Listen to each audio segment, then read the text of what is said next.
Hello there, my name is Ben and I thought I'd spend a few minutes talking to you about portraits and what's happening this year with portraits and what's happening right now. So right now, well literally right now, John's away. He's on one of his archaeological endeavours, I believe, anyway. And he's back soon. I think he's back today actually. But we're writing at the moment. So right now the plan is to write quite a few songs, perfect them, I mean really perfect them, lyrics and everything, so that in November John will be flying to the UK, currently in November, and he'll be here to record with me the entire album. We'll be working with Tim Morris, who will be engineering the event, and I'm really looking forward to it. It's going to be something that will push me hopefully beyond my capabilities. Just writing alone is pushing me massively, so really thrilled to be a part of it, and so thrilled to have John in this. Like, it's not very often, although at the moment there's been a lot of people around me who are just stunningly talented. There's a guy called Nick Cooper who's just on the Quiet One EP, and he was the main arranger for cello he's one of the cellists, and he arranged cello for the Hunger Games soundtracks for Mockingjay 2, which they've just recorded now. And they're at Abbey Road doing it right now, and he's on the Quiet One EP, and he's incredibly talented.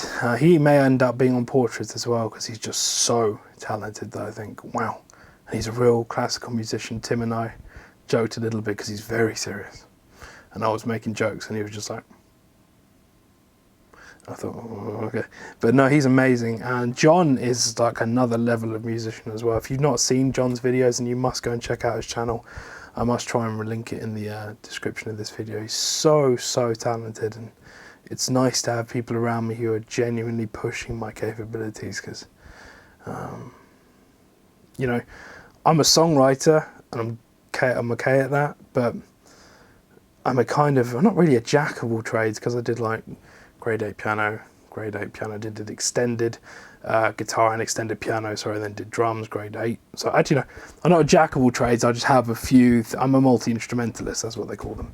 But John is a drum genius, and it's very cool. Anyway, enough about him, because he's taking too much time talking about how good he is. But so that's the idea. We're prepping songs now to come and record an entire album, and it's going to be complex, and it's going to be, again, looking at portraits of various things, maybe not all to do with science, but a great deal of it is to do with scientific inquiry and the kind of parables that went with scientific inquiry and the quandaries that surround it. So I'm really looking forward to painting some new portraits, and we call it that because we spend a lot of time scrutinizing over everything, and you'll probably never ever see any of that. In fact, I would really love to document him coming over here, actually get a documentary of the event, because otherwise you don't see any of that. You don't see the mountains of essay-like emails that we send each other, and you don't see any of it. It's incredible, and it's a shame that you're missing out on it, because it really does give you a hint at what the behind the scenes is like. We're also at the moment trying to get endorsed. I'm looking specifically, as I'm the only guitarist, it's just me and John, and someone the other day called it like the white stripes of prog metal, which I wasn't sick immediately. I felt queasy, but I wasn't sick on that person. But no, I'm joking. But I need to do a lot as a guitarist, because there's no bass. There's none of that, so I'm going to be experimenting with stereo guitar amping live, and bass cab amping as well, which is really cool. There's a band called Royal Blood and Seven who both do that, and I think Royal Blood's actually just a bassist who plays an octave up through a guitar amp, but I'm doing the opposite. I'm playing guitar octaving down into the bass range, which would be interesting, and I've tried it before and it worked really well. So I'm really looking forward to doing that. And John has a kit obviously in the States, but to freight it here is really quite expensive, I believe. So it might be easier in the long run to get him endorsed over here. I believe it's Sonar and Sabian. Could be, yeah, that's right. And kind of get his kit created here for him, so that when he comes it's ready to smash, which would be really good. And I've got a brand new created Portraits guitar. You'll be seeing this a lot in the very near future. I'm going to be doing an entire kind of strip down of what this is and why I chose this. It's made out of steel, so there you go.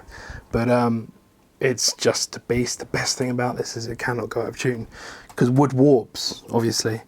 When it gets hot and cold, wood compresses and expands, but steel doesn't. It's just constantly perfectly in tune, which is amazing, because all my other guitars have Evertune systems in them now to keep them perfectly in tune, but this doesn't need it, which is really good. And this is really, really weird, this guitar. It's made, the guy who I was back and forth making it, he was like, I'm not doing this, because I asked specifically for them to completely dislodge one of the pickups, which means cut it off completely, and instead of a pickup, make it a feedback loop, so I can immediately switch with this one switch to a feedback loop, like immediately, because a few of the solos for Portraits I'd like to do that. And he's like, I'm not doing that.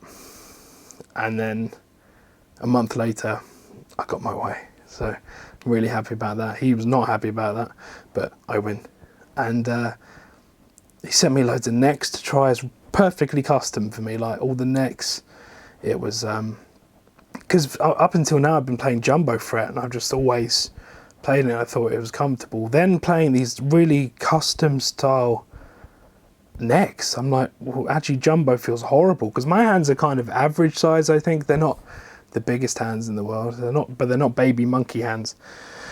But I've just got used to playing jumbo frets, but it's a fucking pain in the arse playing jumbo frets. When you go from this to back to my other guitars, I hate them. Like, it feels like I'm stretching massively just to do anything, but with this I can do full arpeggiated runs and everything, proper full length break, kind of breakneck solos. And although I hate solos, but but there is a few parts in Portraits where I play kind of solo-esque themic stuff, and I'm really excited to do that, because finally got a guitar that will cater to that. Anyway guys, that's the kind of plan. So November we are looking to create an entire album for you that will hopefully be physical as well, if that's something you'd be interested in. Hopefully while John's down here as well, we'll record a music video or two, which would be nice, and we'll release those as well. If you'd, I know John has the drum-only footage for from 4.28, which I really want to see, and I don't know why he's been holding off on releasing it for so long, but hopefully one day he'll release it, because it's just amazing. Like Portraits, it's alright with me and the guitar, but Portraits would be fine if it was just John drumming. Like, I've watched it, and I've watched it over and over again. I think it's all these things you don't necessarily hear when you're listening to it. Then when you see him play it, you're like, right, you're doing this with 2 arms and 2 legs, and I don't know how the fuck you're doing this. But so hopefully he releases that. And anyway, that was just a quick update about Portraits. Thanks for watching. Bye.